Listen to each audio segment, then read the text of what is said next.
Camera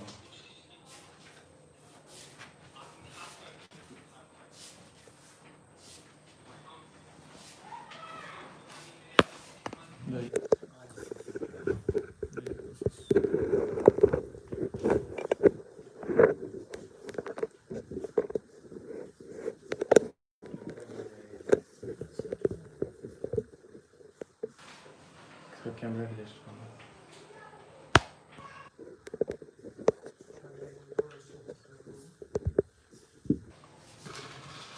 video के लिए ना ठीक है जय जय जय ऐसे लो मैं करता हूँ 24 सेट सामने चाहिए माइक लगा लीजिए इसमें माइक नहीं लगेगा इसमें लगेगा ऐसे ही लगेगा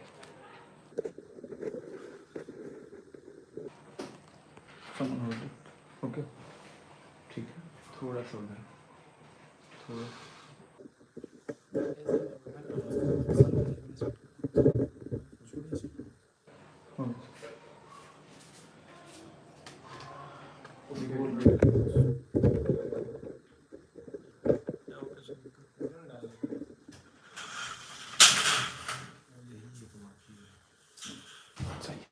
रेडी शुभम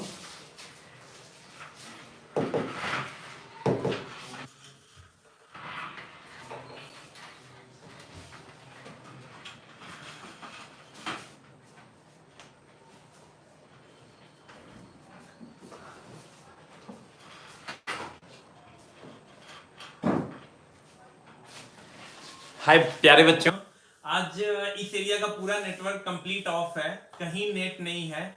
तो मैं आज अपने मोबाइल से ही लाइव हूँ। तो ऐसा नहीं समझना कि मोबाइल से लाइव हूँ तो मोबाइल भी सर कैमरा से 5 गुने ज्यादा की है।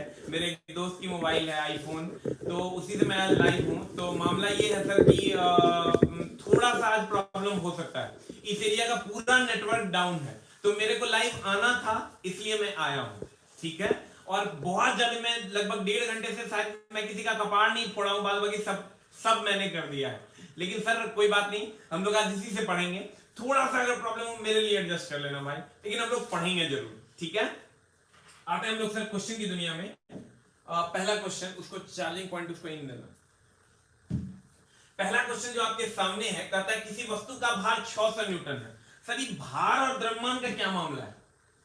व्हाट इज द मामला ऑफ द्रव्यमान और भार? इसमें बहुत ज्यादा बच्चों को डाउट होता है। सर डाउट क्या होता है तो मैं थोड़ा सा क्लियर करने की कोशिश करूंगा, आप अगर थोड़ा सा हमको समय दोगे।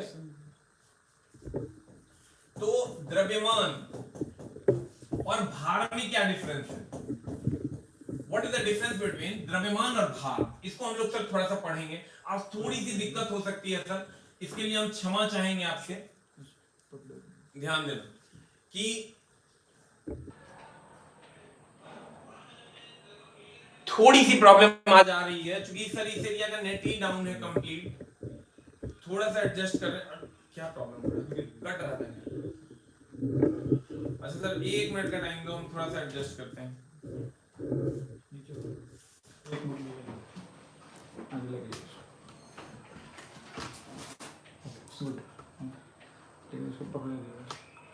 ठीक है,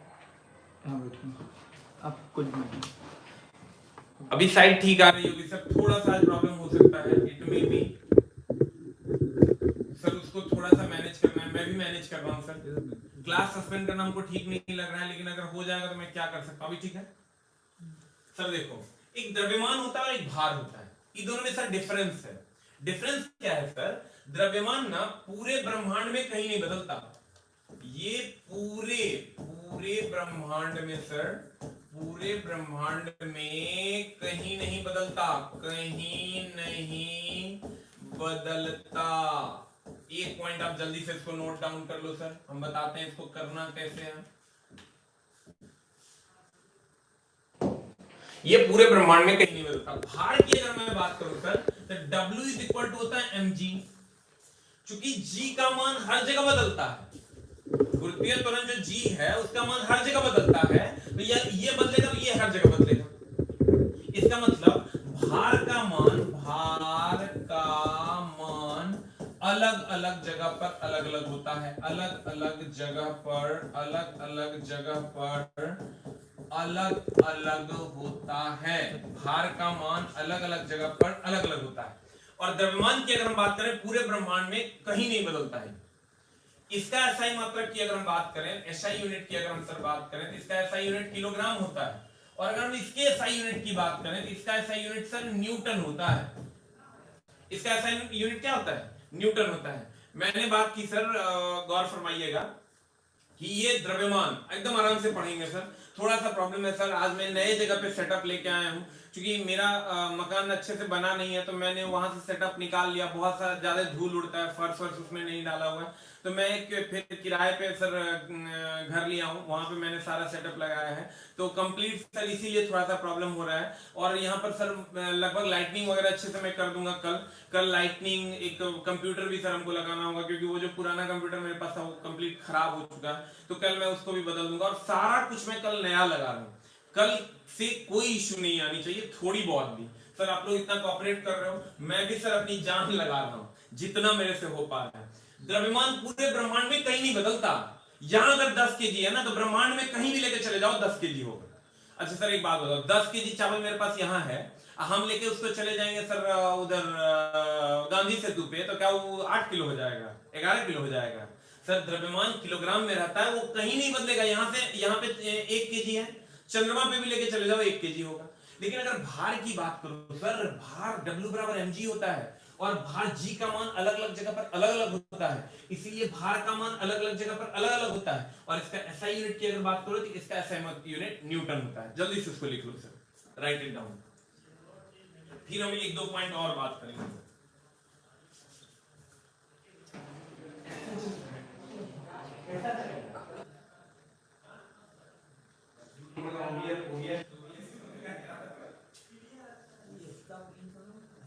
हेलो हेलो, अब देखिए सर, हम यहां आते हैं नेक्स्ट पॉइंट पे कि अब 1-2 पॉइंट और हम लोग करेंगे सर। जैसे अगर मान लीजिए कि चंद्रमा पर, ध्यान दीजिएगा सर, अगर हम चंदा मामा की बात करें तो यहां पर अगर पृथ्वी पर अगर हम बात करें सर, पृथ्वी पर जी है ना, ये पृथ्वी पर अगर जी का मान जी है ना, तो ये चंदा मामा पे जाएगा ना, तो यहां पर जी का मान g/6 हो जाएगा सर। ये चंदा मामा की बात कर रहे हैं, चंदा मामा।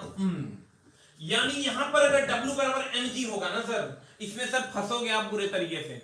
आपको लग रहा होगा मैं नहीं फंसूंगा, लेकिन आप सब फंसोगे। कहां फंसोगे क्वेश्चन में जाएंगे तो बात कर लेंगे। आपको लगता है ना अगर किसी वस्तु का भार 600 न्यूटन होगा ना, तो 100 न्यूटन होगा चंद्रमा पर। ऐसा होता है क्या सर? गड़बड़ी है। अब यहाँ पूछने के अंदाज में गलती कर दिया, द्रव्यमान की जगह भार दे देगा, भार की जगह द्रव्यमान दे देगा, आंसर गड़बड़ हो जाएगा। थोड़ा सा ध्यान दो सर, जो बहुत जानते हो थोड़ा सा और जान लो सर। अगर हम बात करें W बराबर mg यहां होगा, और यहां अगर भार की बात करें सर, W बराबर mg/6 होगा सर। यहां W बराबर mg होगा, और यहां अगर भार की बात करें W बराबर mg/6 होता है। क्यों? क्योंकि चंद्रमा पर G बराबर g/6 होता है, क्योंकि चंद्रमा पर G बराबर g/6 होता है। अब तुम गौर से देख भाई मेरे, यहां पहले इसको लिख ले, फिर बतियाते हैं हम।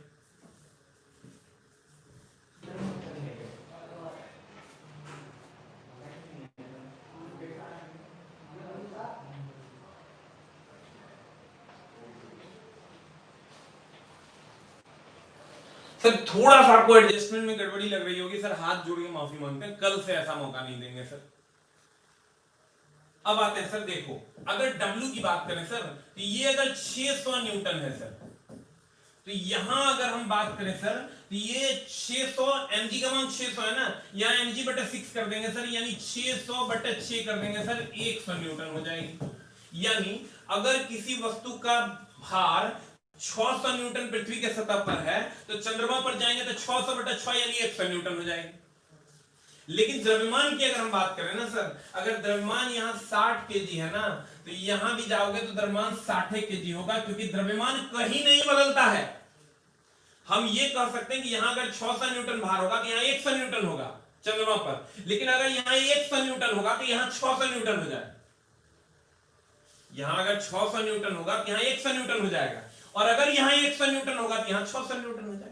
यानी यहां अगर 3600 होगा तो यहाँ 600 होगा, और यहाँ अगर 600 न्यूटन होगा तो यहाँ 3600 न्यूटन होगा।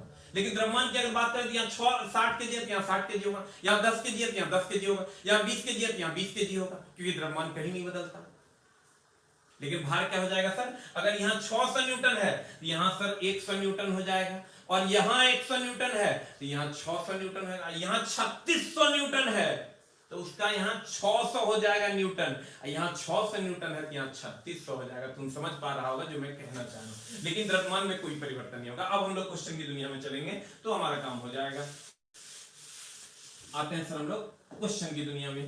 पहला क्वेश्चन है, किसी वस्तु का भार, जी जनाब गौर फरमाइएगा, हमने कहा किसी वस्तु का भार, किसी वस्तु का भार, किसी वस्तु का भार 600 न्यूटन है तो चंद्रमा पर द्रव्यमान क्या होगा। ये नहीं कह रहा है सर, किसी वस्तु का भार है 600 न्यूटन, किसी वस्तु का अगर नहीं भी कह रहा है चला, इसका मतलब समझ ले पृथ्वी पर ही कह रहा है, नहीं भी कह रहा है कुछ, इसका मतलब समझ ले पृथ्वी पर कह रहा है, यूनिवर्सल है पृथ्वी। किसी वस्तु का भार 600 न्यूटन है, ये ले भाई मेरे, पृथ्वी पर किसी वस्तु का भार जो है ना ये 600 न्यूटन है, बी कंफर्टेबल। तो चंद्रमा पर जैसे लड़का को मिलता है चलो 600 ना, वो खट से 100 पर वार करता है, you will get the answer. Sir ये गलत है, क्वेश्चन भार नहीं पूछ रहा है आपसे, बर्दाश्त करो। क्वेश्चन क्या पूछ रहा है, क्वेश्चन पूछ रहा है द्रव्यमान क्या होगा। यहाँ जो चंद्रमा पर है ना, यहाँ m का मान क्या होगा। तो सर यहाँ अगर 600 न्यूटन है, यहाँ पर आप W बराबर mg होता है, W is equal to, sir यहाँ से द्रव्यमान निकालो, W is equal to mg, और mg का वैल्यू इन्होंने दे रखा है सर, mg का जो वैल्यू है ना ये इन्होंने दे रखा है कितना, ये 600 है, ये 600 है, और ये हो गई सर mg। mg बोले तो m का मान हमको निकालना है, g का मान 10 है, तो यहां से m निकालोगे सर तो ये हो जाएगा 60 kg। तो द्रव्यमान जो यहाँ है वही यहाँ होगा, द्रव्यमान तो नहीं बदलता, 60 kg।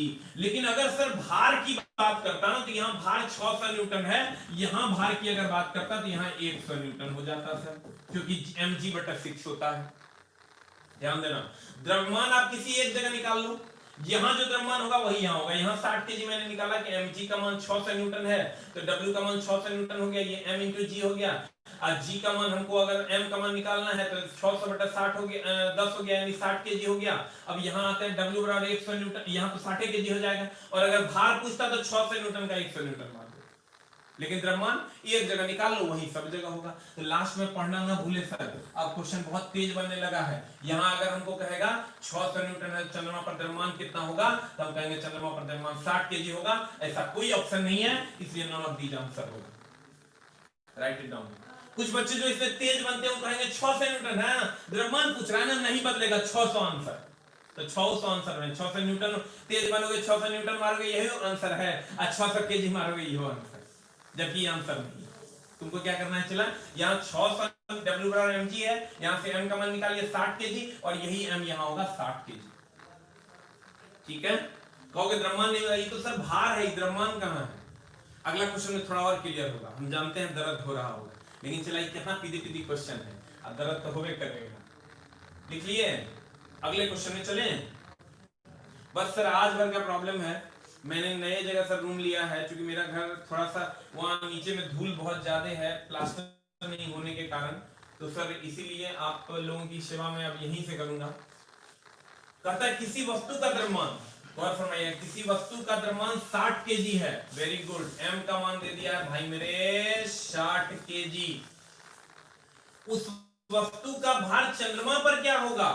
सर ये किसी वस्तु का द्रव्यमान 60 केजी है, उस वस्तु का भार हमको भार पर पूछ रहा है, भार, उस वस्तु का भार जो है ना वो चंद्रमा पर क्या होगा। तो W बराबर फॉर्मूला होता है mg/6, यही फॉर्मूला होता है, हम सब बताए थे। देखो यहाँ फॉर्मूला जो भार का होता है वो mg/6 होता है, और यहाँ जो फॉर्मूला होता है वो mg होता है, यहाँ जो फॉर्मूला होगा वो mg/6 होगा। अब देखिए सर क्या होगा मामला। यहाँ पर हमने कहा किसी वस्तु का चंद्रमा पर का द्रव्यमान m बराबर कितना है 60 केजी है, तो उस वस्तु का भार चंद्रमा पर क्या होगा, उस वस्तु का भार सर चंद्रमा पर क्या होगा, चंद्रमा पर हमको निकालने के लिए W बराबर mg/6 करेंगे, और mg/6 करेंगे तो m का मान कितना है सर, m का मान है 60, g का मान कितना है सर, g का मान है 10, अब बटे 6 हो गया, भाग दे दो, W इज इक्वल टू हो जाएगा 100 न्यूटन। लेकिन हड़बड़ा के मत मारना, 100 केजीओ पहले ऑप्शन है, भार का ऐसा ही मतलब न्यूटन होता है, तो 100 न्यूटन होगा आंसर, क्योंकि भार मांग रहा है। इधर माना भार में तो सर आधा बच्चा जो है उलझल है, हम फिर बताएंगे, तो हम जानते हैं थोड़ा दर्द अभी बाकी है।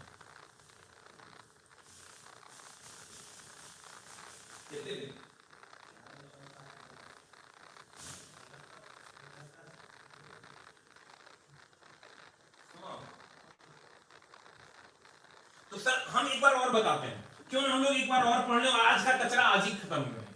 और फरमाइएगा सर, थोड़ा सा एडजस्टमेंट में आपको प्रॉब्लम लग रहा होगा, तहे दिल से माफी मांगते हैं सर। हम कल दिन में, कल का हो सकता है 9 बजे वाला क्लास भी मैं ऐसे ही लूंगा, लेकिन कल दिन में सर मैं यही काम करूंगा, सब कुछ चेंज कर दूंगा मैं, और लाइटनिंग भी इतनी तगड़ी लगवा रहा हूं सर कि आप सोच नहीं सकते हो। देखो अभी मेरी लाइट जो है ना, ये मैंने ये सर 8000 की सिर्फ मैंने ये लाइट मंगवा ली, कि आपको लाइट की भी दिक्कत नहीं है, जैसे होगा सर एडजस्ट करेंगे, आपको दिक्कत नहीं होने देंगे, इसकी गारंटी है सर। लेकिन थोड़ा सा सर आज भर प्रॉब्लम है, देखो पूरे ब्रह्मांड में कहीं नहीं बदलता ये द्रव्यमान, W बराबर यानी पृथ्वी पर जो होगा वो चंद्रमा पर होगा, क्लियर। W बराबर mg होता है, भार का मान अलग अलग जगह पर अलग अलग होता है, इसका ऐसा मात्रक न्यूटन है, और इसका ऐसा मात्रक की बात करें तो इसका ऐसा मात्रक चला केजी, न्यूटन, भार का न्यूटन है। जैसे भार मांगे ना, ऑप्शनवा न्यूटन में खोजना, वैल्यू मत खोजना, और जैसे द्रव्यमान मांगे ना, ऑप्शनवा केजी में खोजना, ना तो चला मामला गड़बड़ हो जाता, ठीक है। अब उसी दिशा में तो ये क्वेश्चन था, ये क्वेश्चन था किसी वस्तु का द्रव्यमान 60 केजी है, तो चंद्रमा पर उसका भार क्या होगा, तो चला चंद्रमा पर उसका भार निकालना है, तो ये mg/6 होता है, mg/6 होता है, m का मान है 60 चला, g का मान है 10 चला, और बटा 6 हो गया, तो 10 दिन 100। अब क्या कर रहा है, भार ना, तो न्यूटन में आंसर होगा, और न्यूटन में आंसर होगा तो 100 न्यूटन आंसर मारेंगे, यही द्रव्यमान कहा देता था, द्रव्यमान केजी में होता तो उसमें खोजते। अगला कहता है रॉकेट लॉन्चिंग कौन से नियम पर आधारित है, चला रे, रॉकेट लॉन्चिंग एक लाइन का बात है न्यूटन के गति के तृतीय नियम पर। यहां लड़का इसमें करता क्या है, कभी कभी तुमको मिलता होगा रॉकेट लॉन्चिंग संवेग संरक्षण के सिद्धांत पर, चला इसी तरह दवाई कर रहे हैं हम, ये कहीं कहीं मिल जाता नहीं, 100 जगह तरह मिलता होगा रॉकेट लॉन्चिंग संवेग संरक्षण का सिद्धांत, आगे माई मामला गड़बड़ है, चला एकरा में झोल है, चला हम बताती है, एगो झोल की है एकरा में, चला ये झोल तोरा कोई नहीं बता सकता है, लेकिन जब लुसेंटवा पढ़ेगा ना, तो वहां मास्टर साहब एगो लाइन लिख गए हैं, और लाइन से यहाँ क्वेश्चन गड़बड़ सिर्फ हो रहा है, अब जो लाइन को सही सूक्ष्मता से पढ़ा होगा वो बना देगा क्वेश्चन, अन्य तक उलझाएगा बच्चा, उलझ जाएगा। हम तेरा बताते हैं, देखो पहले तो चला संवेग संरक्षण का सिद्धांत ना में एक लाइन है जो आप देखिएगा लुसेंट में किताब में लिखा हुआ, बहुत अच्छा लाइन उन्होंने लिखा है, उस लाइन की मैं रिस्पेक्ट इसलिए करता हूं सर कि वो लाइन जो है ना इस क्वेश्चन के कॉन्ट्रास्ट को क्लियर करता है। संवेग संरक्षण का सिद्धांत, the law of conservation of momentum, देखो डेप्थ कितना है, चला ये कहता है कि यह नियम, देखना ध्यान देना, यह नियम न्यूटन के गति के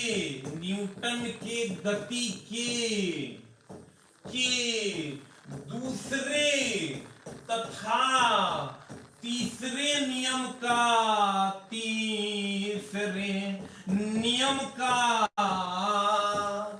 दूसरा रूप है। आगे माई 150 फीट नीचे है कॉन्सेप्ट रे, चला 150 फीट नीचे है, चलिए पहले एक बार लिख ले तब हम बतियाते हैं।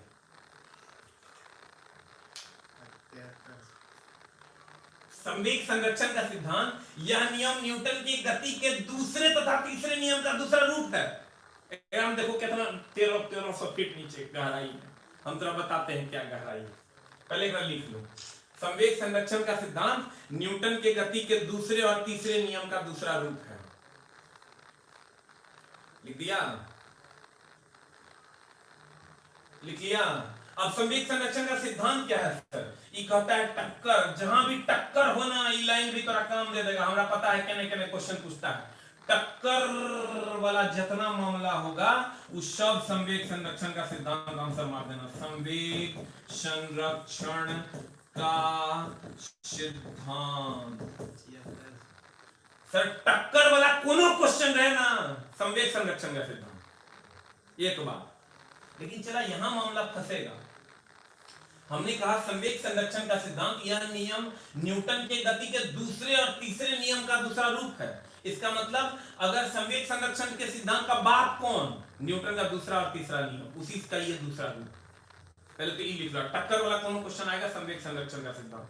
एक क्वेश्चन तरह मिलता होगा, चला यहाँ संवेग संरक्षित रहेगा, गति ऊर्जा संरक्षित नहीं रहेगा। संवेग संरक्षित, गति ऊर्जा असंरक्षित, संवेग संरक्षित, गति ऊर्जा संरक्षित, संवेग असंरक्षित, गति ऊर्जा संरक्षित, संवेग भी संरक्षित, गति ऊर्जा भी संरक्षित। एकरा में झोल है। जब जाएंगे क्वेश्चन उठाएंगे हम, तो देखना कितना दर्द है, एकरा में कितना आसानी से हम क्लियर कर देंगे। ये लिख लिया। अब देखो चला एक और मामला की है।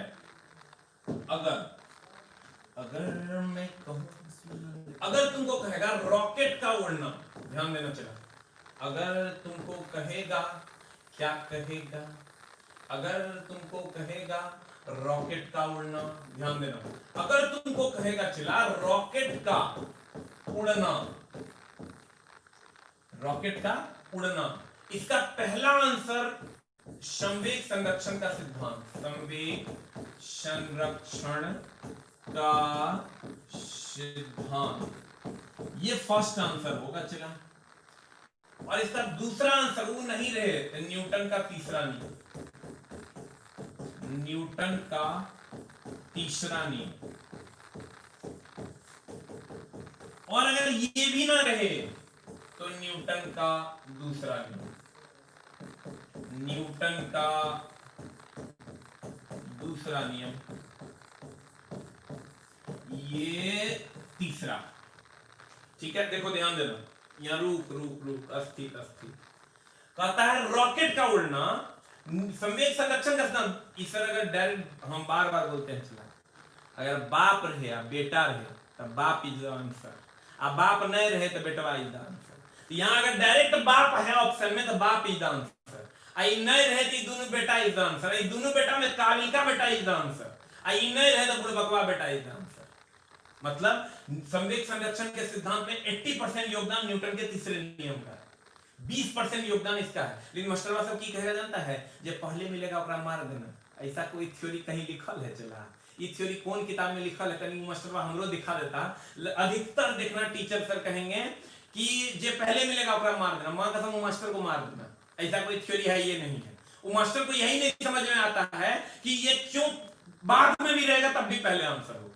अगर संवेग संरक्षण का सिद्धांत लास्ट में भी रहेगा तो पहले आंसर हो, और इसका 80% योगदान इसमें है इसलिए ये दूसरा आंसर होगा, इसका 20% है इसलिए तीसरा होगा। इसको लिख लो चला, राइट इट डाउन, राइट।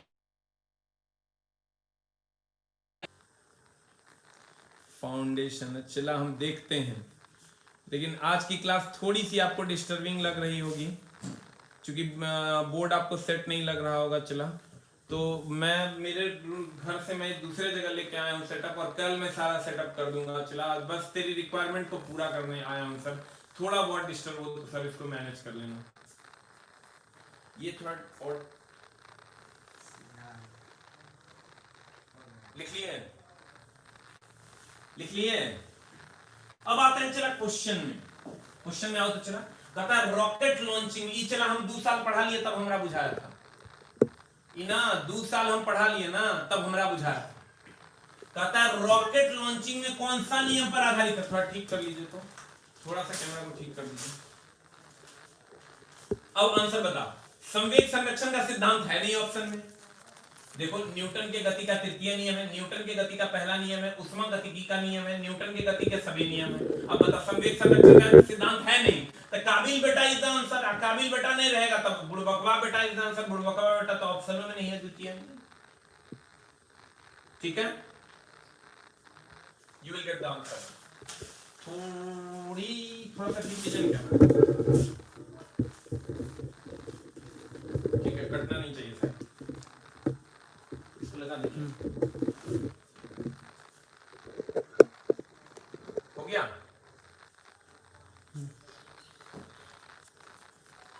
अब कहता है सर एक सेल के विस्फोट के बाद हम बोले थे चला टक्कर जहां होगा ना, दो लोग ये ओकरा से टकरा गया, वो ओकरा से टकरा गया, ओने विस्फोट हो गया, दूगो गाड़ी टकरा गया, दूगो बॉल टकरा गया, दूगो आदमी टकरा गया, फलना टकरा, चिलना टकरा, कुकुर बिलाई नड़िया कोई टकरा गया, संवेग संरक्षण जैसे कोई टकरा गया ना, विस्फोट हो गया ना, संवेग संरक्षण करना कुछ नहीं। तो कहेगा दो बॉल आपस में टकरा गया, संवेग संरक्षण का सिद्धांत, दो आदमी आपस में टकरा गया, संवेग संरक्षण का सिद्धांत, एगो घोड़ा एगो बिलाई को मार दिया, संवेग संरक्षण का सिद्धांत, दो कार आपस में टकरा गया, संवेग संरक्षण का सिद्धांत, दो ट्रक आपस में टकरा गया, संवेग संरक्षण कर दिया, फलनवा चिलनवा से टकरा गया, संवेग संरक्षण का सिद्धांत, फलनवा चिलनवी से टकरा गई, संवेग संरक्षण का सिद्धांत खत्म। विस्फोट और टक्कर एक लाइन चला, विस्फोट विस्फोट और 100 क्वेश्चन बना ले, 15 से 20 को क्वेश्चन है, केकरो में हाथ नहीं लगाना पड़ेगा। विस्फोट और टक्कर, संवेग संरक्षण का सिद्धांत, संवेग संरक्षण का सिद्धांत। ये अभी सर हम पिच तैयार कर रहे हैं, आगे इसका और उल्टा क्वेश्चन लेके आएंगे। एक सेल में विस्फोट के बाद कई टुकड़े अलग अलग दिशाओं में उड़ जाते हैं, इस स्थिति में संरक्षित रहता है संवेग। देखो मान लेगी ना, दो बॉल आपस में टकरा जाएगा, क्या संरक्षित रहेगा? संवेग। जल्दी से लिख।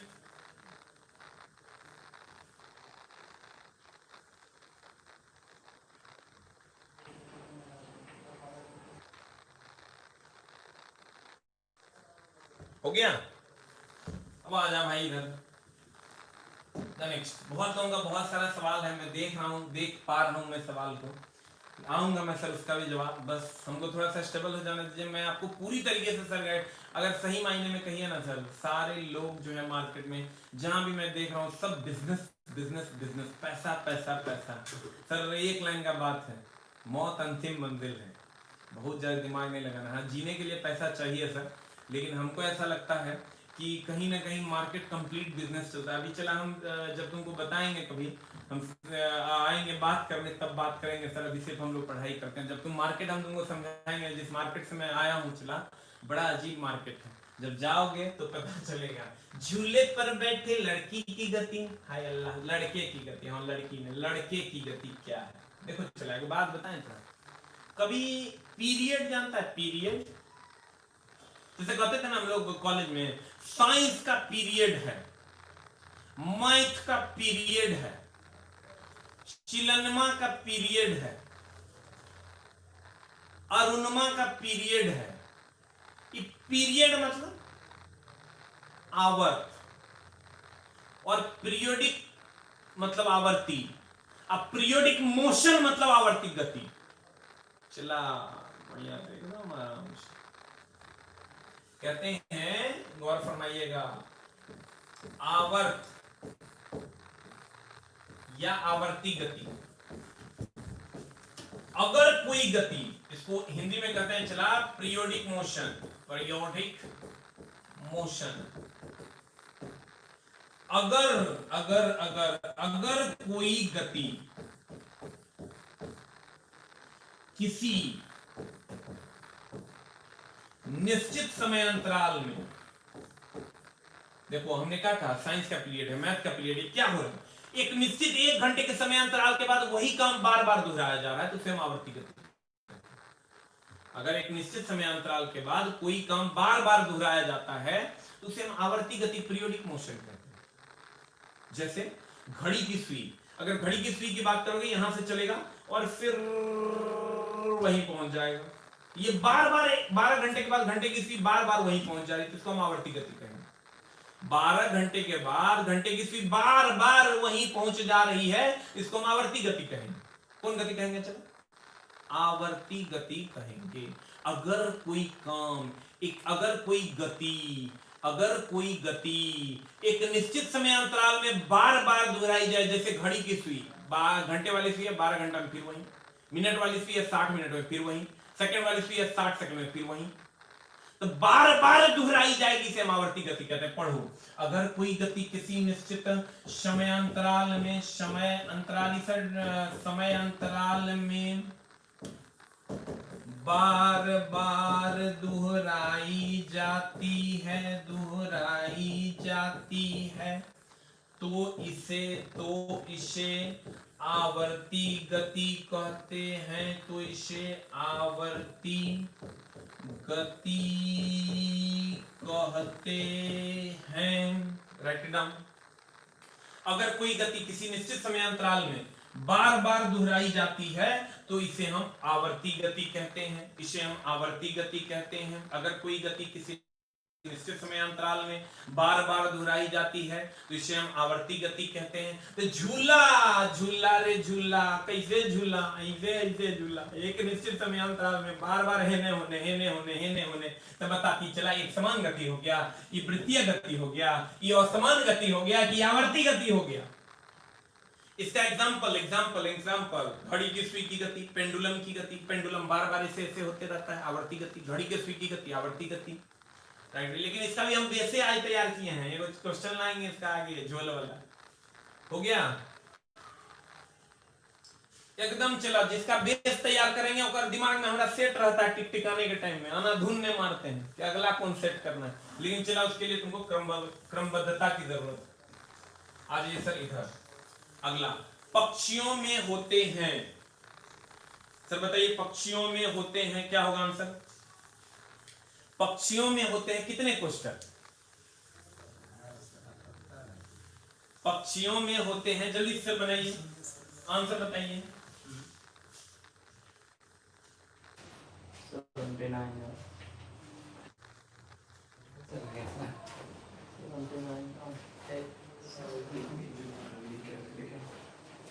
79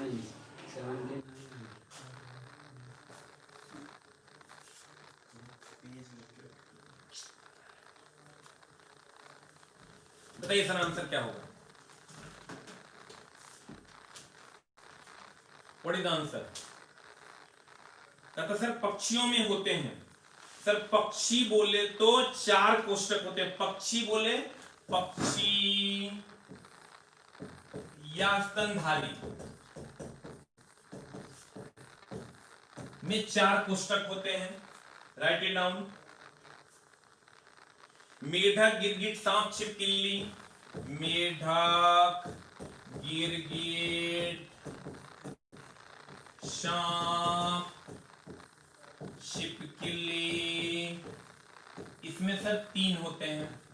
राइट इट डाउन। पक्षी और स्तनधारी में 4 होते हैं। केचुआ की अगर बात करें, केचुआ में कितने होते हैं? चला एकदम कोई झोल झालने, कोई नौटंकी नहीं, सीधा पढ़ाई। 1 मिनट चला टाइम ने बर्बाद करना है।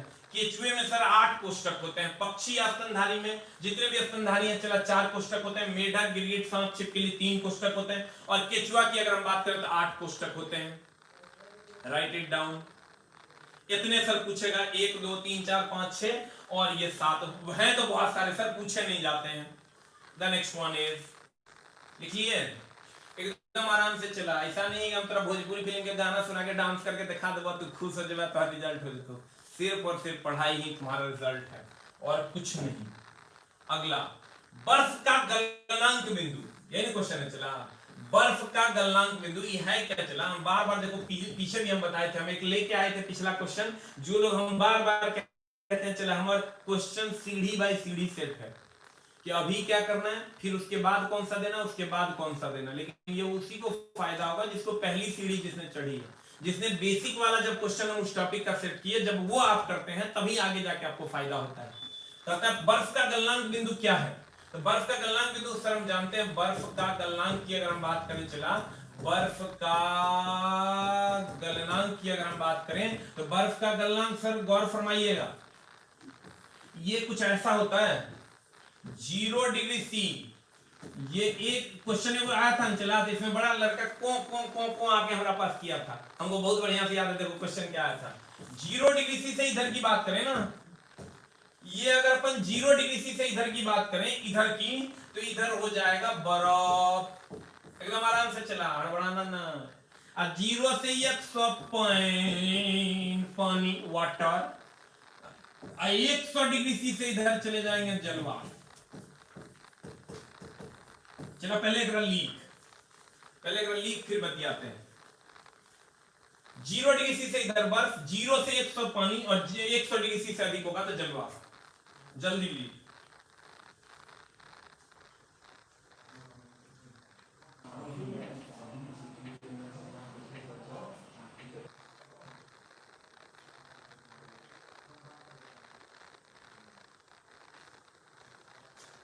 हो गया।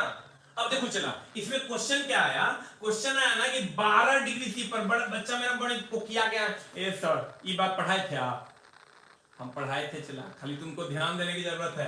क्वेश्चन है ना 12 डिग्री सी पर जल किस अवस्था में होता है, तो 12 डिग्री सी 0 से 100 के बीच में, तो पानी द्रव अवस्था में होगा। आंसर क्वेश्चन पूछ देगा 101 डिग्री सी पर जल किस अवस्था में होता है, 100 डिग्री सी के बाद जलवाष्प, जलवाष्प वाष्प गैस की अवस्था में होता है। कह देगा अरे मास्टर -5 डिग्री सी पर किस अवस्था में होता है, -5 0 से कम है तो बर्फ, बर्फ यानी ठोस अवस्था में होगा। नहीं बनता हो, हेकर हेकर बीच रहता तो द्रव, पानी है, पानी है द्रव अवस्था में, हेकर हेकर बीच में रहता तो गैस, हेकर हेकर बीच में रहता तो ठोस। आंसर ठीक है। सभी का जो आज नए जुड़े हैं सर हमारे चैनल पे आपका स्वागत है, नमस्कार है सर आपको। ऐसे ही सर आप जुड़िए, हम आपको ज्यादा से ज्यादा सर कोशिश करेंगे आपकी जिंदगी में कुछ ऐड कर सकें। बर्फ का गलनांक बिंदु देखो, गलनांक मतलब जहां से बर्फ गलने लगेगा, इधर तो सर बर्फ रहेगा, इसके बाद गलेगा ये पानी होगा, यानी 0 डिग्री सी। और 0 डिग्री सी चला बताए थे 3% 11%, याद है? नहीं याद है, क्योंकि क्लास रेगुलर किया होगा तब याद होगा, इसलिए क्लास हमेशा रेगुलर करो। 0 डिग्री सी बराबर होता है चला 0 डिग्री सी को केल्विन में बदलेंगे ना तो 0 + 273 करेंगे, 0 + 273 करेंगे, जुगाड़ हम बताए थे 273 केल्विन हो जाएगा। अब बताइए सर क्या हो जाएगा, 0 डिग्री सी को हम 273 केल्विन लिख सकते हैं, क्योंकि 3% को 11% में बदलना है। चला ये हाथ जोड़ के नम्र निवेदन है कि जो सेट अभी तक ने 7 महीने किया है ना, उसको एक बार जरूर देखना, टाइम निकाल के 7 घंटा एक दिन निकालो, उसको देख लो। चला देखते रहो, जिंदगी में कुछ ऐड हुआ तो मेरे चैनल पे आना पड़े, नहीं तो मत। कहते हैं 0 डिग्री सी के बाद, कहता है बर्फ का गलनांक बिंदु 0 डिग्री सी के बाद पानी बन जाएगा, यही तो गलनांक बिंदु है। 0 डिग्री सी बराबर 273 केल्विन, फट से मार दो, लेकिन तू फट से मार नहीं पाएगा। कहे नहीं मार पाएगा चला, क्योंकि एगो ऑप्शन -273 डिग्री सी, एगो 273 डिग्री सी, एगो -273 केल्विन जवाब हो रहा है। इसलिए 100% एक्यूरेसी के साथ लेना होगा कि 0 डिग्री सी के पोजीशन है 3, 3 से 11 में आएंगे तो जोड़ देंगे। तुम कह रहे मास्टर बाबू बुझे नहीं, एक बार और रिपीट कर दो, हम बताते, पहले एक बार लिख लो ये कैसे किया। 0 डिग्री सी बराबर 273 केल्विन बताते हैं।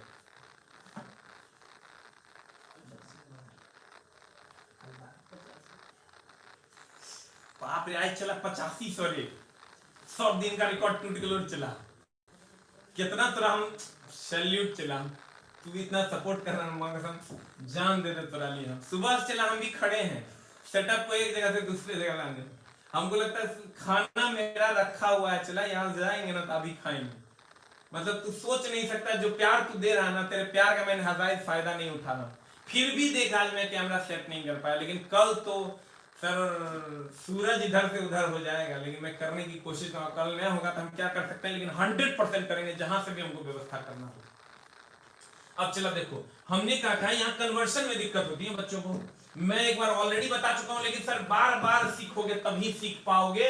कहता है 0 डिग्री सी को अगर केल्विन में बदलना है ना, जी यानी x मान लो, इसको x डिग्री सी को अगर केल्विन में बदलना है ना, x इसको छोड़ो यार, x डिग्री सी को केल्विन में बदलना है तो x + 273 करते हैं अपन, और x केल्विन को अगर डिग्री सी में बदलना है तो x - 273 डिग्री सी करेंगे। चला यानी अगर C का ABCD में अगर C का पोजीशन है 3 और K का पोजीशन 11, ना याद रहे तो K में 2 लाठी है 11। अब देखो 3%, गौर फरमाना चला, हम बार बार बताए हैं और बताते रहेंगे। तू कितनों कहेगा ना कि सर फास्ट नहीं करेंगे, हमरा सब को लेके चलना है। C का पोजीशन है 3, K का पोजीशन 11, 3% से चला 11% में जाना है तो जोड़ देना है। आज चला एक पोजीशन 11, एक पोजीशन है 3, 11% से 3% में जाना है तो घटा देना, 11% से 3% में जाना है तो घटा देना, खत्म कहानी। जोड़ घटाओगे कहानी है खत्म। जल्दी से लिख लिया, लिख लिया।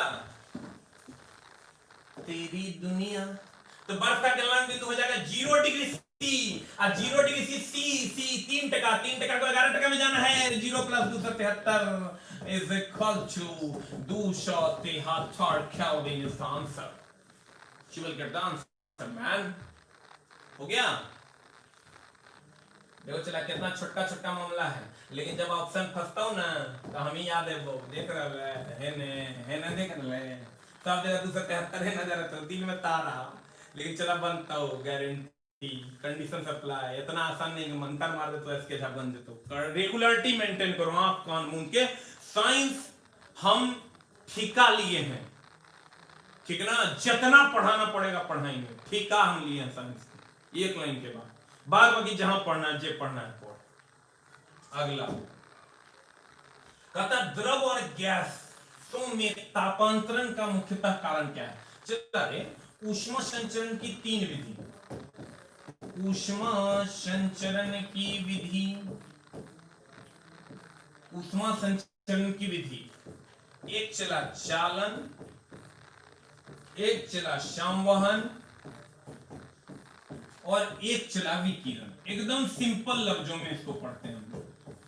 चालन होता है चला, चालन जैसे चला, देखो जैसे हम लोग कहते हैं ना लोहा को गरमाते हैं, तो लोहा को गरमाते हैं तो हेने देखना छलनी जानती है, हेने गरमाएगा तो हेन हो गरमाएगा, हेने गरमाएगा तो हेन हो गरमाएगा, इसको हम कहते हैं सर चालन। पानी गरमाते हैं नीचे ऊपरों गर्मी आता है तो उसमें संचरित होता है, ट्रांसमिट होता है, उसको कहते हैं संवहन। कभी कभी देखना तुम पाद देते हो तो हेने पादों के होने गरमाएगा, कहते वाह बड़ी गर्मा गया, मतलब गैस गरमाया तो कहते हैं संवहन। सूर्य की उष्मा हम तक पहुंचती है सर, यह है विकिरण। भट्टी की उष्मा हम तक पहुंचती है, यह है विकिरण। तो एकदम सिंपल लफ्जों में अगर हम कहें तो चालन का एग्जांपल हो गया चला ठोस, इसमें सर चला हो गया द्रव या गैस, और इसमें इसका एग्जांपल हो गया, इतने पूछता है चला, इसका एग्जांपल हो गया सूर्य की उष्मा, और दूसरा एग्जांपल हो गया चला भट्टी की उष्मा। राइट इट डाउन, जल्दी से लिख लीजिए। तो अब कहता है द्रव और गैस में तापांतरण मुख्यतः होता है। द्रव और गैस को दिया चला, द्रव और गैस को दिया ना, तो संवहन को खोज लेंगे, कन्वेक्शन कहते हैं इसको इंग्लिश में। राइट इट डाउन, हो गया? जल्दी से लिख लीजिए सर, इसलिए हम लिखने का भी इसलिए टाइम देते हैं, तेरा क्लास वाला फीलिंग्स आएगा ना, तो ऑनलाइन में तो की करता है, सूझ जाता है, कुड़िया रहा है नया होने पढ़ रहा है, चला बुरा मुझे तेरा कोई नहीं बचाते, तो इसलिए पढ़। हम तो सर नारा दिए इस बार आईपीएल ना देखो, मम्मी पापा को देखो, एक लाइन का बात है चला, सिर्फ और सिर्फ मम्मी पापा। अगला क्वेश्चन, मिट्टी के बर्तन में रखा जल गर्मियों में भी गैस के कारण ठंडा रहता है। ये चला सब बना दिया होगा वाष्पोत्सर्जन, हम ही मानते हैं तो बना दिया, ठीक ना। संघनन ये सब ने बनाया होगा। संघनन का मतलब होता है चला द्रव का ठोस में बदलना, द्रव का ठोस में बदलना। पूछता है कंडेंसेशन, जो इंग्लिश वाले बच्चे हैं, कंडेंसेशन। बहुत जल्दी मैं हिंदी इंग्लिश वाला भी प्रॉब्लम कोशिश करूंगा वर्ड्स डालने की सर। वाष्पीकरण सर जान ही रहे हो, द्रव का गैस में, द्रव का गैस में बदलना। और चला वाष्पोत्सर्जन, जो गर्मी में पानी जो ठंडा होता है वाष्पीकरण के कारण, रूपांतरण रूप में अंतर, ये सब हम पढ़ाने के लिए क्वेश्चन नहीं दिए हैं, एक मामला है उसके लिए क्वेश्चन दिए हैं, पहले लिख फिर बतियाते हैं। ये मामला आता है रुद्धोष्म परिवर्तन का, एडियाबेटिक चेंज का, बताते हैं उसमें क्वेश्चन इसका क्या आता है, और बड़े स्टैंडर्ड का क्वेश्चन आता है, चला कोई नहीं बना सकता, बहुत कम बच्चे बना पाते हैं, अच्छे बच्चे जो होंगे वो जरूर बनाते हैं सर। लिख लिया?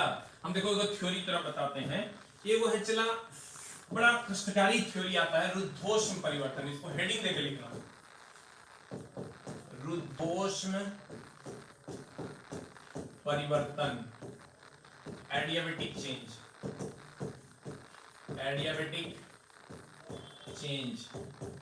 हेडिंग दीजिएगा सर। आज चला हमको एक गार्जियन ने फोन किया, पता नहीं उनको नंबर मिला, और उन्होंने फोन किया, बोला कि सर आप जो पढ़ाते हो ना बड़ा अच्छा पढ़ाते हो, लेकिन ये पीडीएफ क्या होता है? बच्चा बोलता है उसका जिरोक्स करवा के ला दीजिए। मैं कहाँ जाके सर करवाऊंगी, ये होता क्या है सर, हमको बुझाया ही नहीं पड़ता है। इतना भोला भाला गार्जियन था, हम तो सोच के उनसे 10 मिनट तक उनको हम समझाए कि ऐसे ऐसे जाइएगा, ऐसे ऐसे जिरोक्स करवाइए, और बच्चा कितना भोला होगा तू सोच भी नहीं सकता। कहते हैं ऊर्ध्वश्म परिवर्तन, एडियाबेटिक चेंज, इसमें सर ऊष्मा का आदान प्रदान नहीं होता, इसमें ऊष्मा का आदान प्रदान नहीं होता, ध्यान देना, नहीं होता। यह कार्य करने के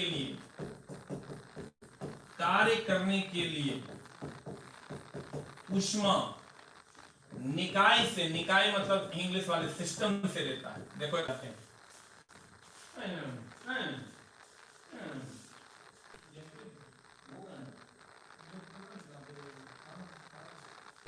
हो गया, इसमें ऊष्मा का आदान प्रदान नहीं होता, यह कार्य करने के लिए ऊष्मा निकाय यानी सिस्टम से ही लेता है। देखो एक झोल की है, अब चला, ये लिख लिया ना। अब देखो जैसे ये घड़ा है, चला घड़ा में पानी है, ये वाष्पीकृत हो रहा है, तो वाष्पीकृत होने के लिए इसको ऊष्मा चाहिए, तो ये बाहर से नहीं लेता, ये इसके अंदर से लेता है। अंदर से लेता तो अंदर का ऊष्मा कम होगा, ऊष्मा कम होगा तो पानी ठंडा हो जाएगा। अच्छा, ट्यूब फटता है, देखो ना, और लपेट लेते हैं, यही ट्यूब फटता है ना, तो ट्यूब फटने के बाद जो हवा बाहर निकलता है, ये जो चला हवा या वाष्प कह सकता है, हवा, या यहाँ कह सकते हो भाई मेरे वाष्प, यहां भी कह सकते हो चला हवा। ये जो हवा बाहर निकलता है, हवा जो बाहर निकलता है वाष्पीकृत होता है, तो ये कहता है ऊर्ध्वश्म परिवर्तन। देखो की कहता है, 1300 फीट नीचे है, बोले बड़ा झोल है, इसमें ऊष्मा का आदान प्रदान नहीं होता है, यह कार्य करने के लिए ऊष्मा सिस्टम निकाय से लेता है। तुम कहकर नहीं बुझेंगे, नहीं बुझा कोई बात नहीं है, बुझा देंगे। इसमें जो वाष्पीकरण होता है, इसके लिए जिसको वाष्पीकरण मतलब इसको गर्मी चाहिए, ये जो गर्मी कहां से लेता है? इससे लेता है, इससे लेता है, इसका ताप घट जाता है, ये पानी हमारा ठंडा लगने लगता है, हम घोट घोट पी लेते हैं। अब फिर यहां जाओगे तो कहता ट्यूब से निकलने वाली हवा ठंडी क्यों होती है भाई? क्योंकि हवा जो निकलता है ना, ये हवा जो निकलता है, इसको निकालने में किया गया कार्य के लिए जो ऊष्मा चाहिए वो इसके अंदर से मिलती है, अंदर से मिलती है तो ऊष्मा लेगा तो ठंडा जाएगा, तो हवा लग तो ठंडा ठंडा। इतना गो गो गो गो बाबू हमर सोना हमर याद ना आए रहतो, तो तू एक के गो लाइन याद रखना, कथी घड़ा, ट्यूब, यह रुद्धोष्म परिवर्तन का उदाहरण है, यह रुद्धोष्म एडियाबेटिक परिवर्तन का उदाहरण है, परिवर्तन का उदाहरण है। हवा कैसी निकलती है? ठंडी, जल्दी से लीक। जैसे पुस्तक चला घड़ा ट्यूब, कहना भैया रुद्धोष्म परिवर्तन, घड़ा ट्यूब रुद्धोष्म परिवर्तन, राइट। 1300 फीट नीचे का क्वेश्चन है, चला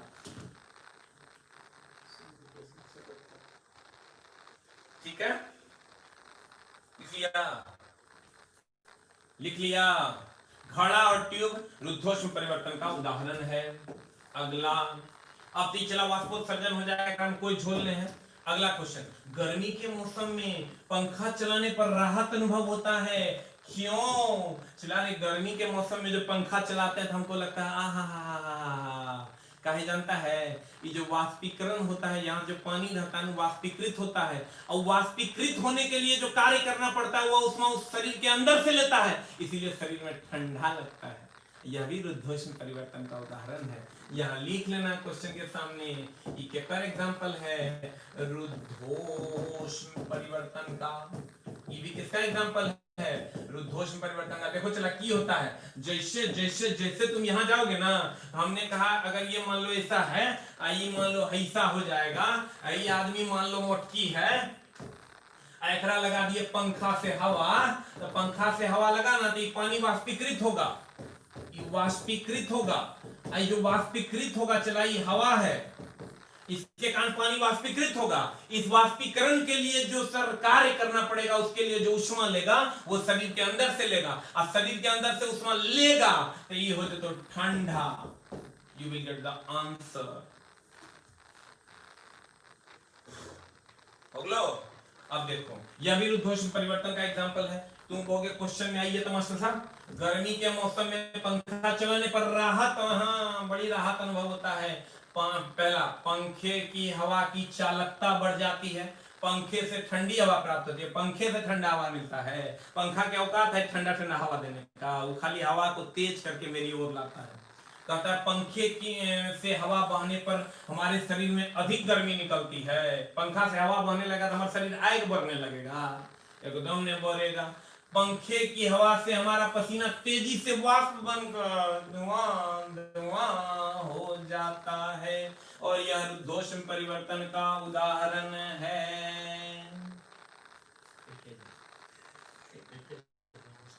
हो गया? ये कौन परिवर्तन है लिख लेना जरूर।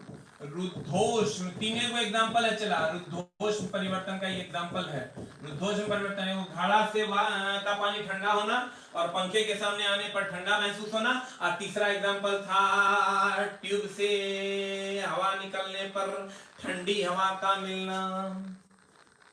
अगले प्रश्न में आते हैं, मानव शरीर में निम्न में से किसका आकार सबसे बड़ा होता है? सब जानता होगा चला, और अनाधून मारा होगा यकृत।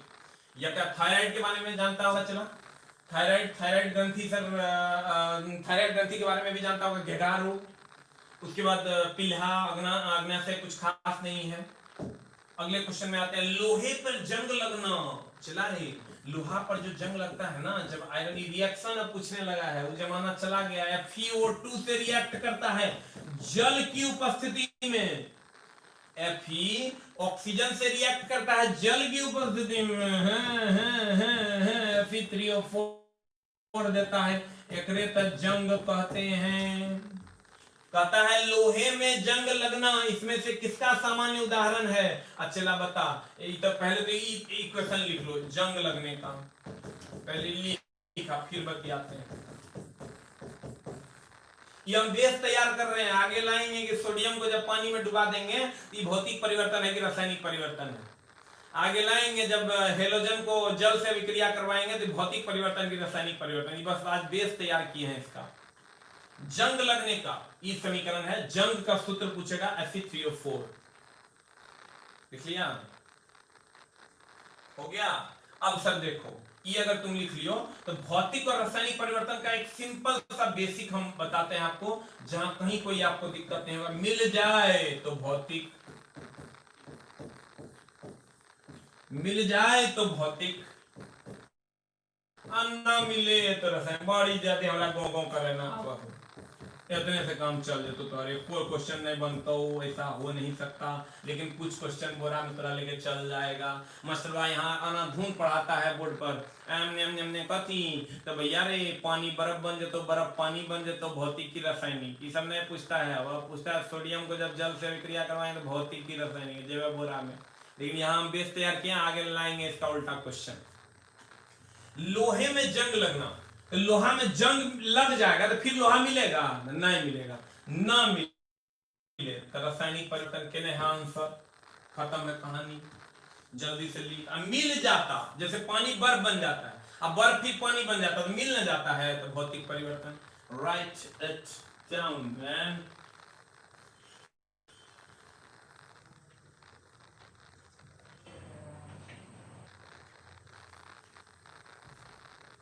और सुबह 9 बजे तक न्यूमेरिकल भी हम पढ़ा रहे हैं, अभी फ्री ऑफ कॉस्ट है। आप आइए, बेसिक ऑफ इलेक्ट्रिसिटी का टाइप 4 चल रहा है, टाइप वाइज फॉर्मूला वाइज बता रहे हैं सर। 9 बजे आपकी सेवा में हाजिर हैं। न्यूमेरिकल अगर आप पढ़ना चाहते हैं तो अगले प्रश्न की ओर चलते हैं सर। क्वेश्चन नंबर कितना? ये तो बन गया होगा सर। हाँ, क्वेश्चन नंबर 13, निम्नलिखित में से कौन भौतिक परिवर्तन, हम क्या बोले चला एकदम एक के लाइन नहीं याद रखना है। मिल जाए, मिल जाए वो तो भौतिकी, भौतिकी रे भौतिकी, मोटकी रे मोटकी भौतिकी। ना मिले तो रासायनिक परिवर्तन।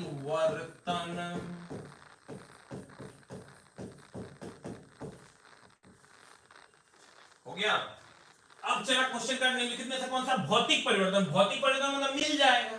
अब मिल जाएगा, देखो अंगूर का किण्वन होगा, किण्वन होना मतलब सड़ जाना, यहाँ किण्वन का मतलब चला सड़ जाएगा, सड़ जाएगा केवल दिन है। आई किण्वन पे बहुत भौतिक रासायनिक परिवर्तन का क्वेश्चन पूछा जेवा बोरा में। कहता है निम्नलिखित में से कौन सा एक भौतिक परिवर्तन है, अंगूर का किण्वन होना, सड़ जाना, फिर से अंगूर, भौतिक परिवर्तन मतलब मिल जाए, ये सब सड़ जाएगा फिर मिलेगा, नहीं मिलेगा, मतलब ये रासायनिक। हमको भौतिक खोज, फल पक जाएगा फिर से कच्चा फल मिलेगा, नहीं मिलेगा, नहीं मिलेगा, तो इसका मतलब ये रासायनिक है। बर्फ पिघल जाएगा फिर पिघल के पानी, या पानी फिर जम के बर्फ, तो मिल न जाएगा, मिल जाएगा तो सर भौतिक। और दूध से दही बन दे तो दिन है, दही से दूध बना देवे जो भौतिक होता है, ये भी रासायनिक। ये तीनों रासायनिक, एक बी डी रासायनिक, मिल जाए वो भौतिक, ना मिले वो रासायनिक। ये के लाइन याद रखना है, एक बार दूसरा लाइन छूना नहीं, ठीक है। नेक्स्ट वन इज, अगले प्रश्न की ओर चलते हैं। चला कहता है डाल्टन चचा, अल्लाह डाल्टन चचा, हम एक बार और लाए थे क्वेश्चन, अब फिर लेके आए हैं कि तू एक भूलेगा नहीं। परमाणु का सिद्धांत, पहला परमाणु सिद्धांत है, पहला परमाणु सिद्धांत ये डाल्टन चचा ने दिया। और दूसरा एगो बात और इन्होंने कहा, रासायनिक संयोजन का सिद्धांत, रासायनिक संयोजन के बारे में इन्होंने बताया था। हम एक बार और लेके आए थे। अब आज आप नहीं भूलिएगा, सर हम बार बार बोलते हैं रिवीजन भी मेरी जवाबदेही है, तोरा कुछ नहीं करना है हमारे सब्जेक्ट के लिए, खाली बेसिक तुम्हारा तगड़ा होना चाहिए, तनियोट हो, बेसिक नहीं तो तनियोट हो, तगड़ा होना चाहिए। डाल्टन का परमाणु सिद्धांत, ये नहीं कहते बेसिक तगड़ा नहीं आता, थोड़ा थोड़ा भी सीखने की कोशिश करो। चला राह में पत्थर बहुत सारे हैं, हम धीरे धीरे कोशिश करेंगे, हम भी चला कोशिश में लगे हुए हैं कि तुमको हम बेसिक फाउंडेशन भी दे पाए, लेकिन बहुत सारी चीजें हैं चला जो नहीं हो पा रही हैं, इसलिए मैं नहीं लेके आ पा रहा हूं। मैं इस पर बात करूंगा अलग से। डाल्टन का परमाणु सिद्धांत निम्न में से किसके लिए एक स्पष्टीकरण प्रदान करता है? द्रव्यमान संरक्षण के रासायनिक संयोजन और रासायनिक संयोजन, द्रव्यमान संरक्षण और निश्चित अनुपात का नियम। चला निश्चित अनुपात का जो नियम है ना, ये लिखना, जोसेफ प्राउस्ट ने दिया था, 10 बार पूछा है। अगर तेरा प्रीवियस ईयर पता होगा तो तू आज समझ जाएगा कि मास्टर को प्रीवियस ईयर पता है। एक बार लिख लो, निश्चित अनुपात का नियम जोसेफ प्राउस्ट, रासायनिक संयोजन और निश्चित अनुपात तो फिर जोसेफ प्राउस्ट हो गया, फिर निश्चित अनुपात और रासायनिक संयोजन, चला यो फिर जोसेफ प्राउस्ट हो गया। एक के ऑप्शन को उल्टा करके लिख दिया, बता आंसर क्या होगा? What is the answer?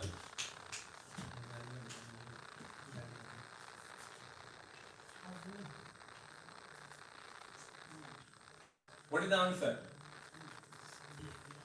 Answer हो जाएगा आपका ए नंबर, द्रव्यमान संरक्षण और रासायनिक संयोजन। तो इसमें सर ऐड कर लेना है हम लोगों को, क्योंकि हम उस दिन सिर्फ रासायनिक संयोजन की बात किए थे, क्योंकि हमको पता था एक और बात हमको करना है इसमें, द्रव्यमान संरक्षण। लेकिन यहां भी तुम मामला फंसा देगा। चला कभी कभी क्या होता है ना, अलग अलग ऑप्शन रहता है, कभी रासायनिक संयोजन अलग, द्रव्यमान संरक्षण अलग। तो अगर ये दोनों मिले तो ये हमारा फर्स्ट आंसर होगा, ये नहीं रहेगा तभी सेकेंड आंसर होगा। इसका ध्यान रखना होगा। जो क्वेश्चन पिछला बताया था उसमें दोनों था, दोनों अलग अलग था और रासायनिक संयोजन आंसर था। जब मैं बोल रहा हूं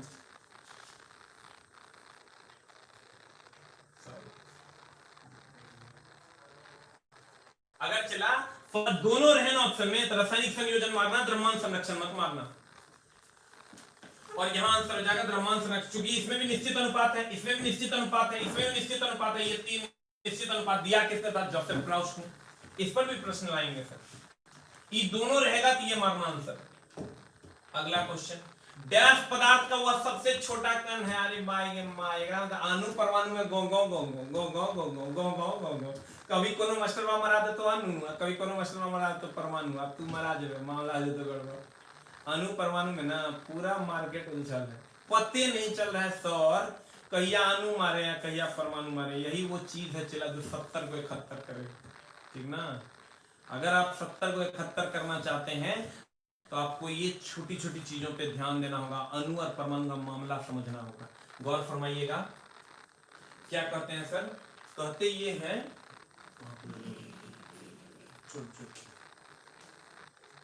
कहते हैं डैश पदार्थ, एकदम आराम से, बी कंफर्टेबल। डैश पदार्थ का वह सबसे छोटा कण है जिसका स्वतंत्र अस्तित्व है, स्वतंत्र अस्तित्व है। चला, ई तो होगा नहीं, ई भी नहीं होगा, या तो परमाणु होगा या तो अणु होगा, या तो परमाणु होगा या तो अणु होगा, ये दो में से कोई एक होगा। अब गौर फरमाना, कहता पदार्थ का वह सबसे छोटा कण जिसका स्वतंत्र अस्तित्व है। चला रे, तेरा पता है ये हम कब समझे? 3 साल पढ़ा दिए सर, बुझे भी नहीं करता था, मां का समझाए। देखो चला हम बताते हैं। जैसे इसमें न्यूट्रॉन और प्रोटॉन है, इसके चारों तरफ इलेक्ट्रॉन चक्कर लगा है। इसमें भी चला, ध्यान देना, न्यूट्रॉन और प्रोटॉन है, इसके चारों तरफ इलेक्ट्रॉन चक्कर लगा है। चला रे, ध्यान देना, ई भी परमाणु है, ई भी परमाणु है, ध्यान देना एकदम। हम बोले 3 साल हम पढ़ा लिए तब हमरा बुझाया, तब सोच लो मास्टर सब की कर रहे हैं। ई परमाणु है, भी परमाणु है, ये दोनों जब आपस में मिल जाएगा, चला जैसे जैसे तुम कहेगा मास्टर बुझे नहीं, H2 और O, ये भी परमाणु, ये भी परमाणु, ठीक है। इसको चला हम H और O दोनों परमाणु, ये दोनों जब आपस में मिल जाएगा ना, चला H2O का निर्माण करेगा। और ये H2O है ना, यौगिक है, और इसका जो सूक्ष्मतम कण होगा ना वो अणु हो। 3 साल पढ़ा लिया तब बुझाया था, बढ़िया समझ में। ये परमाणु है, ई जब मिला यौगिक बना, और इसका जो सूक्ष्मतम कण होगा वो अणु होगा, ध्यान देना। चला, तत्व का सूक्ष्मतम कण परमाणु, यौगिक का सूक्ष्मतम कण अणु, ध्यान देना। हमको एक बात पता चला, हाइड्रोजन कभी H सुना है? H जब भी सुना होगा, H2 सुना है, O सुना है कभी, जब भी सुना होगा O2 सुना है। मेरी जान कभी N नहीं सुनी होगी, तुम N2 सुनी होगी, F नहीं सुनी होगी, F2 सुनी होगी, यानी H कभी नहीं सुनी, O कभी नहीं सुनी, H2O सुनी, क्योंकि ये स्वतंत्र अवस्था में नहीं रहता है, ये स्वतंत्र अवस्था में अकेले रहता है। स्वतंत्र मतलब हम स्वतंत्र हैं, मतलब हम अकेले हैं, हमारा केकरो से मतलब नहीं है। अगर हम कहते हैं तो हम स्वतंत्र हैं, हम अकेले हैं। हमारा अंग्रेजी हुकूमत से मतलब नहीं है, इसका मतलब हम स्वतंत्र हैं, हम अकेले हैं। तो चला, ये H2O अकेले होता है, लेकिन H और O अकेले नहीं होता है। इसका मतलब ये स्वतंत्र नहीं होता है, लेकिन ये अकेले होता है। H2O ये है दूगो, लेकिन कुल मिला के अकेले होता है। इसका मतलब ये स्वतंत्र होता है, इसलिए यौगिक स्वतंत्र अवस्था में होता है, और यौगिक का स्वतंत्र अणु है, इसका मतलब अणु स्वतंत्र अवस्था में होता है। परमाणु का स्वतंत्र अस्तित्व नहीं, क्योंकि ना अकेले H होता है ना अकेले O। तो चला, कहते हैं डैश पदार्थ का वह सबसे छोटा कण जिसका स्वतंत्र अस्तित्व है। क्या परमाणु का स्वतंत्र अस्तित्व है? नहीं, अणु का स्वतंत्र अस्तित्व है। What is the answer? चला, अणु इज द आंसर।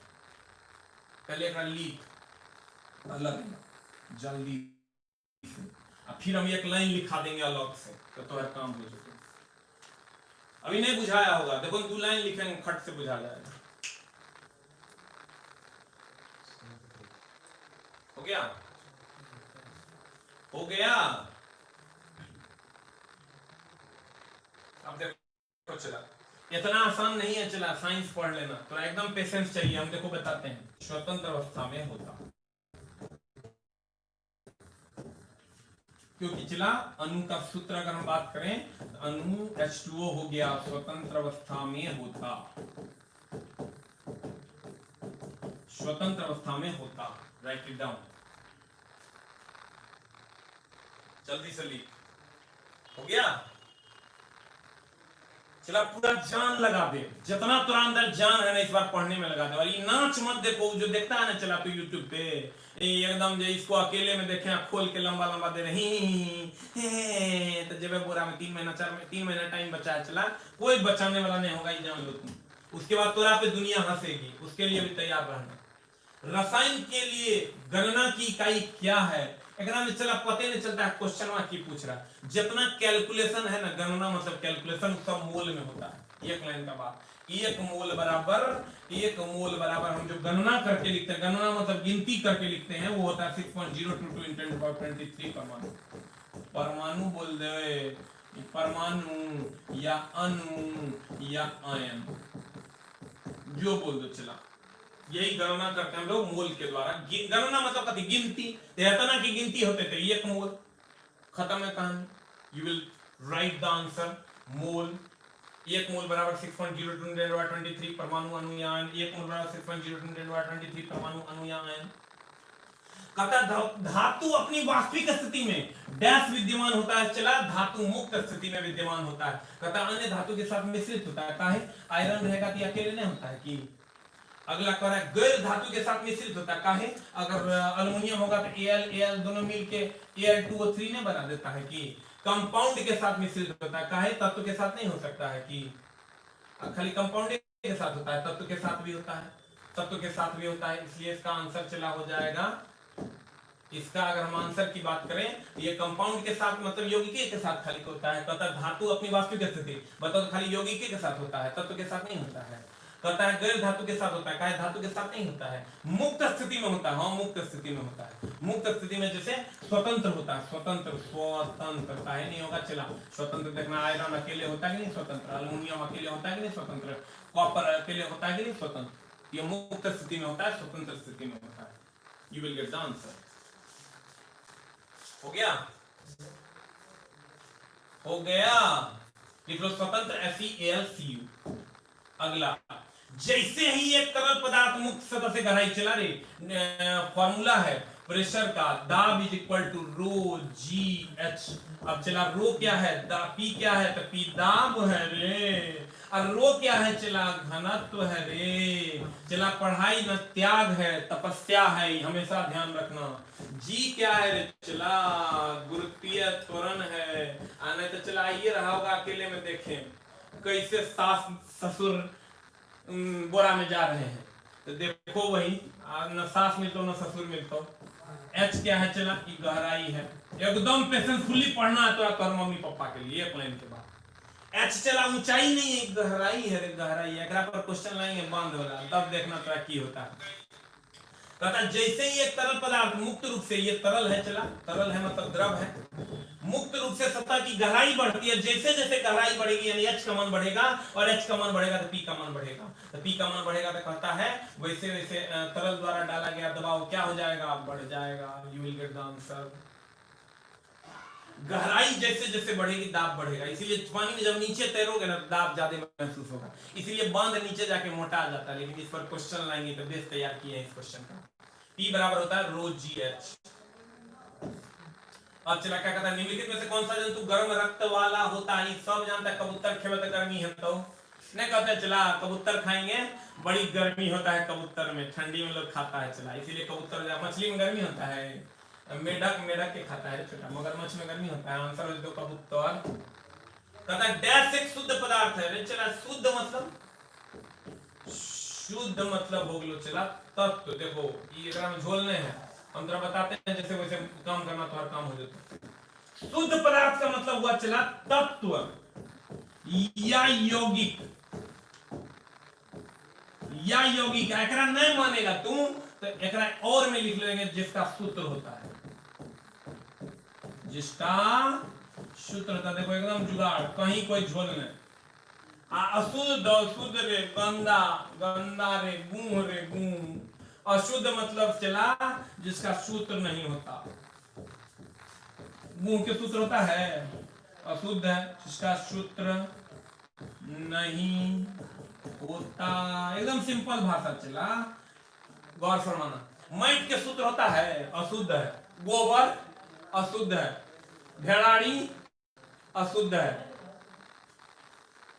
ठीक है। थूक खेखार सूत्र होता है अशुद्ध है। जेकर सूत्र होता है H2 hydrogen, calcium, phosphorus, potassium, K2Cl2O7, KMnO4, फलना चिलना, जेकर सूत्र होता है शुद्ध, एकदम पूरा शुद्ध, गंगा जल से भी वैसे शुद्ध। कहती है डैश एक शुद्ध पदार्थ है भैया, चीनी के घोल, चीनी के तो होता है, चीनी के घोल के नहीं होता है। दूध बताते की सूत्र होता है, बड़ा तो काबिल है। वायु ऑक्सीजन के होता है, वायु के कौन सूत्र है? Methane, हाइला, CH4। You will get the answer। अब नहीं याद रहना गंदा चीज कहना, थूक खेखार, बिलाय, बकरी, भेड़ाड़ी, गोबर, अशुद्ध, सूत्र नहीं होता है। आंसर हो गया। चला एक बार हम यहीं से मारेंगे फायरिंग रिवीजन का, जल्दी से लिख लो था। द नेक्स्ट देखो हमने क्या कहा, चला हमने कहा निम्नलिखित में से कौन गर्म कबूतर सब जानता है। चला अगला गैस जो तरल पदार्थ मुक्त रूप से गहराई, जैसे जैसे गहराई बढ़ेगा H का मान बढ़ेगा, H का मान बढ़ेगा, P का मान बढ़ेगा, यानी दाब का मान बढ़ेगा। कहते हैं धातु मुक्त अवस्था में होता है, सब मुक्त अवस्था में, इसीलिए देखो आयरन, अल्युमिनियम, कॉपर अकेले होता है, केवल साथ भी होता है लेकिन मुक्त अवस्था में होता है। अगला रसायन के लिए गणना, गणना ये है, गणना मतलब गिनती, गिनती मतलब इतना, गिनती बराबर मोल, इसीलिए कहेंगे मोल, मोल, मोल गणना की इकाई है। अगला कहता है डैश पदार्थ का वो सबसे छोटा कण है, हम बोले कौन सबसे छोटा? जो स्वतंत्र अवस्था में होता है, अणु, क्योंकि H2O स्वतंत्र, परमाणु स्वतंत्र अवस्था में नहीं होता है। अगला डाल्टन का परमाणु सिद्धांत, बोले द्रव्यमान संरक्षण का सिद्धांत और रासायनिक संयोजन का सिद्धांत, लेकिन ये दोनों अगर ऑप्शन में रहे तो ये पहला ऑप्शन होगा, ये दूसरा ऑप्शन होगा। ऐसा क्वेश्चन हम पीछे ला चुके हैं।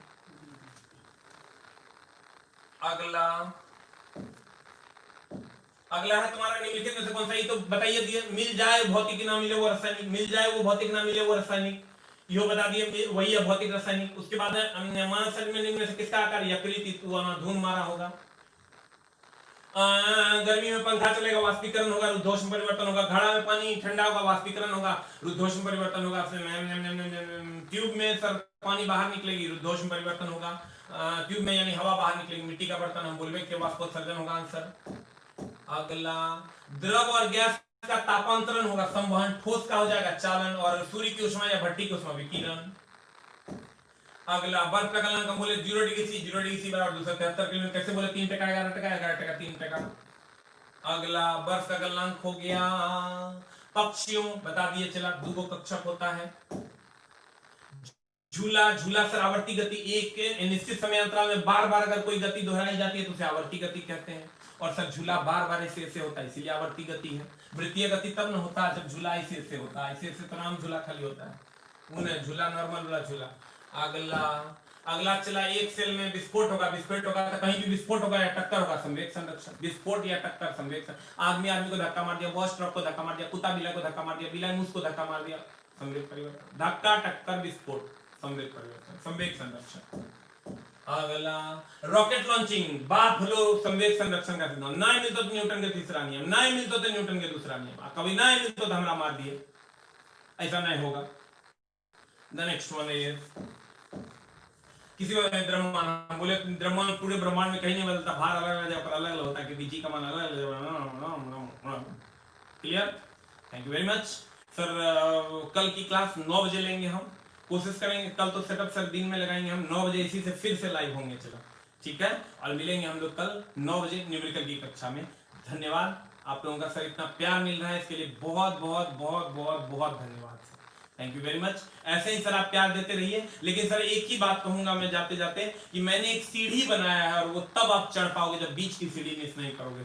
इसलिए आप सर किसी भी टीचर से पढ़ोगे, हमसे भी पढ़ो, क्या दिक्कत है? कोई टीचर अगर अच्छा पढ़ाता तो मैं भी अच्छा पढ़ाने की कोशिश कर रहा हूँ। आपने सर किसी खास टीचर से जुड़ो, जहां भी जुड़ना है, मैं बार बार कहता हूँ, क्योंकि सर मैंने जो सीढ़ी बनाई है ना, उसमें 2 सीढ़ी जो मिस करेगा उसको गड़बड़ हो जाएगा, तुमको पता नहीं चलेगा कि कब मैंने सीख लिया। ऐसा अगर होता चला, एक बार हम बोल दिया तो आ जाता, तो माँ कसम तब तो एक लेक्चर के 10,000 टका लेते हैं, वो बच्चा चंदा लगा के दे देता। ऐसा नहीं होता है, ये बार बार रिपीट करने का चीज है। चलो हम बार बार बोलते हैं, ऐसा कुछ नहीं होना है कि हम बोल देंगे तो आ जाएगा। जब हम बार बार सीढ़ी लगा के चढ़ेंगे तब हम उस सीढ़ी पे खट से चढ़ पाएंगे। इसके लिए पेशेंस चाहिए होगा, रेगुलरिटी चाहिए होगा। एक बार पढ़ लेने से हो जाता, सब कालिदास के नाने हो जाते। अभी तक जो 10th क्लास में तू पढ़ा है ना भाई, तू मुखर्जी नगर कभी चल जाना, 9th 8th 9th 10th का एनसीईआरटी ना हाथ में लेके लोग घूमते रहता है, ओकरे से आईएएस बन जाता है। तो चला, ये रिवीजन का चीज है, इसीलिए बार बार मैं तेरे को याद दिलाता हूँ, रिवीजन मस्ट बी इंपॉर्टेंट और रेगुलरिटी मस्ट बी इंपॉर्टेंट। ठीक है, थैंक यू वेरी मच। मैं आपको धोखा नहीं दूंगा सरकार, जिंदा रहा, इसकी टेंशन ना लो सर। शिक्षक धोखेबाज नहीं हो सकता, मैं बिजनेसमैन नहीं हूँ, शिक्षक हूँ। और मैंने जो कमिटमेंट किया है जिस बैच के लिए, मैं ये बैच शुरू से लास्ट तक पढ़ाऊंगा तो पढ़ाऊंगा। मैंने कमिटमेंट किया है न्यूमेरिकल पूरा पढ़ाऊंगा तो पढ़ाऊंगा। ठीक है, बहुत सारे लोग हमको ये कहते हैं कि आपका कंटेंट चला जाएगा यूट्यूब पे फ्री में, सारे लोग ये कर लेंगे, वाह करेगा। चला, जो कमिटमेंट कर दिए तो कर दिए, हम आपको जिसके लिए कमिटमेंट किए वो पूरा करेंगे। ठीक है, और जिसका कमिटमेंट हम सर अभी तक किए हैं, ठीक है, एकदम टेंशन मुक्त रहो, ये दोनों चीज मेरे भरोसे छोड़ दो। धन्यवाद, नमस्कार, थैंक यू वेरी मच।